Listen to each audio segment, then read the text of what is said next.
Hi guys, it's me, Busty Bombshell, New York, coming at you from my home kitchen. I'm not just a beautiful busty entertainer, comedian, slash muse, entrepreneur, whatever it is you want to call me, artist, singer, dancer. I can't really sing, but whatever. The one thing that Busty Bombshell New York is definitely a cook. So tonight I'm going to let you in on my recipe. Right now here in the pot over here on the stove we have simmering some soup greens. I put in some turnips, some carrots, some onions, some celery, a little bit of celery seed, a sprinkle of some of this salt right here that I get from the Chinese. You see, I don't use kosher salt. I think this is like an organic sort of sea salt. I don't know if you can maybe see it, but it kind of looks like crap. Maybe I should bag it up and sell it. Make some money to make this movie. Okay, so like I said, we have the stock going now. We took all the vegetables out of the stock and we just have the broth. This is the beginning process to making a beef pot pie. You could do chicken pot pie, I guess turkey. If you're vegetarian, you can make it a vegetable pot pie. But tonight we're making beef pot pie. It's my grandfather's favorite. I had a few steaks. I had made broth the other night, so I figured, this would be a nice treat. So I'm going to go over here. And I don't know if you could see me, but let's see if we can get you like a little closer. I don't know where we could I want to get my laptop all wet. Let's see if we could like film right here. Yeah, no, then it's gonna fall in the sink. Okay, next time we'll film it over there better. Here we'll just get like an idea. Can you see the stove? Yeah, you can see the stove. Okay, so here I am right here in the kitchen. We have some beautiful, beautiful chuck steak where I cut all the fat off of it, trimming the little edges of fat right now, and we're going to cut it into tiny little cubes, and we're going to add it into the soup stock. Now the only thing that I left in the soup stock, other than the soup greens, was the carrots, the turnips, and the onion. I threw away all the dill, the rosemary, all the herbs. I got rid of a little bit of the turnips because my grandfather said he's not so into turnips, so I figured, we'll see where it goes.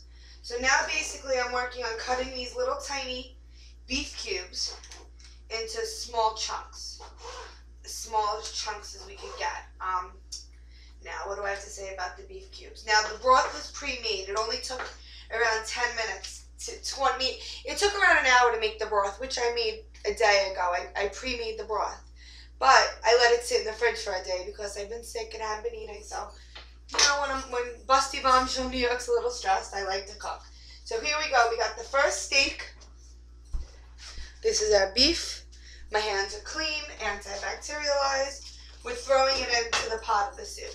Now I'm going to rinse my hands. Always use a little antibacterial. They say use antibacterial during chicken, but meat is meat. Vegetables are vegetables. I'm going into the fridge right here. We're using a beef rib club steak, semi-boneless. Usually I would use a different cut of steak, but these were on sale. They had a little bit of meat. They have marbleization in it, and marbleization is what you look for in meat to make the meat tender. And always cook, I'm using this for a stew or pot pie, whatever, but if you're going to be cooking a steak, always remember to cook it at room temperature, because if you cook it cold, the steak's going to come out tough. Okay, so here we go. Now we're cutting the edge of the bone. We're cutting the bone off the steak. Here we go. Wait. Oh, I hope I don't get no bone. This is a different one. The other steak was better. You know what? Maybe we'll save these little bones and we'll cook them for the dog. He might want to. We'll give them to my mom for her dog because he's got big teeth. Okay, so now we're trimming the edges off the fat of this second piece of steak. I mean, as Emerald says, pork fat rules, but beef fat, it's good. Beef fat can be really good on like a beef bourgeois or a roast beef sort of sandwich.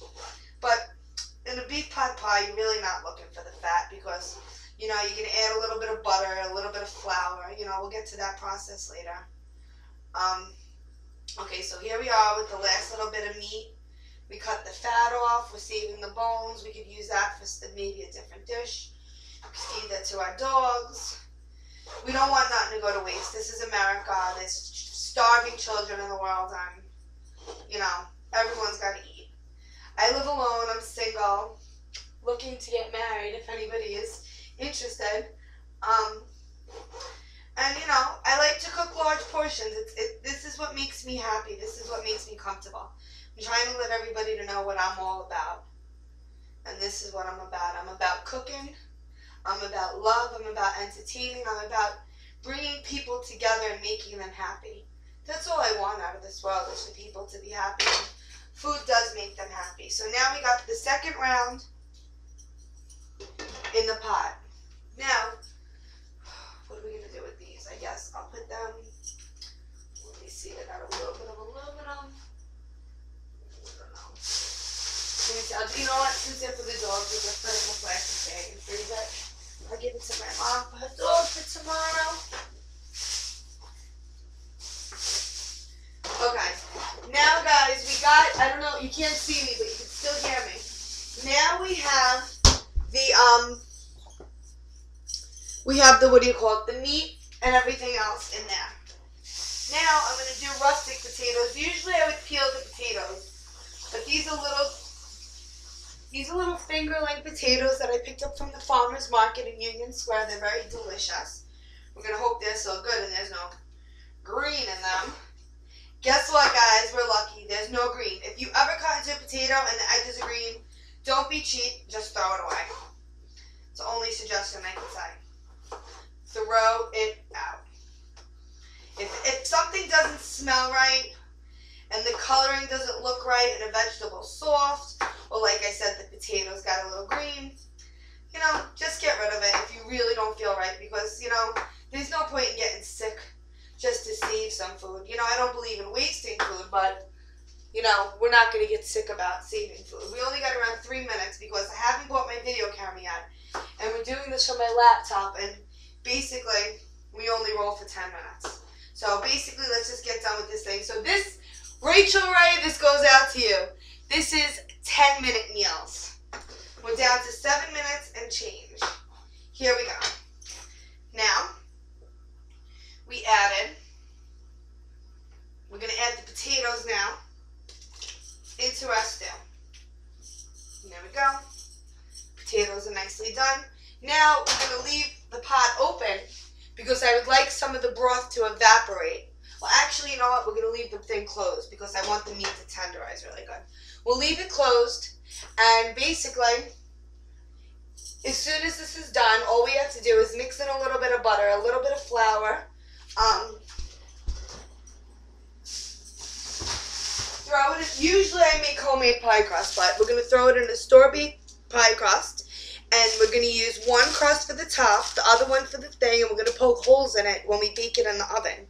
Now, you could always just cook it in the pot and then let it set, and pot pie is always better the second day. But pot is always good immediately. Haven't smoked in so long, but you know what? I'm not really missing it. So, this is another Busty Bombshell New York production coming to you from the New York kitchen. From the New York kitchen of Busty Bombshell, New York. Beef pot pie. Home cooking. Gotta love it.